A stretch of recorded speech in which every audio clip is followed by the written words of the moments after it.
गाय का सफर, एक साधारण जीवन से समृद्ध साथी तक।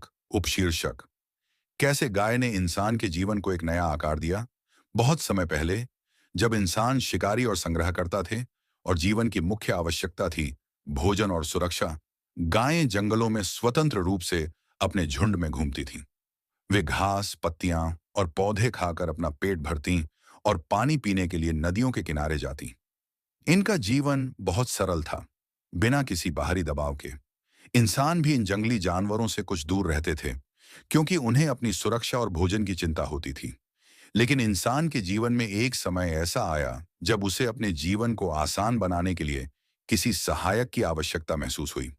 शुरुआत, गायों से सहयोग की शुरुआत। जब इंसान ने कृषि करना शुरू किया, तो उन्हें अपने कामों में मदद के लिए एक मजबूत और शांतिपूर्ण जानवर की आवश्यकता महसूस हुई। एक दिन कुछ इंसान ने गायों को देखा, जो बिना किसी चिंता के अपने पैरों पर चलती थीं, घास खाती थीं और आराम से दिन बिता रही थीं। इंसान ने देखा कि ये जानवर बहुत शांत होते हैं और इनके पास दूध, मांस और खाल जैसी कई चीजें हो सकती हैं। धीरे धीरे इंसान ने गायों को अपने पास पालना शुरू किया।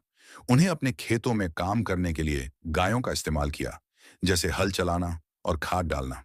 गायों के साथ काम करना आसान था, क्योंकि वे शांतिपूर्वक और बिना किसी विरोध के काम करती। इंसान और गाय के बीच एक विश्वास और समझ का रिश्ता बनना शुरू हो गया। गायों से जुड़ी नई जिम्मेदारियां समय के साथ गायों की भूमिका सिर्फ काम तक सीमित नहीं रही। गायों ने इंसान के जीवन में एक नई परिभाषा जोड़ दी। उनके दूध से इंसान ने न केवल अपनी भूख शांत की, बल्कि उससे अन्य खाद्य पदार्थ भी बनाए, जैसे घी, दही और मक्खन। इन चीजों ने इंसान के आहार को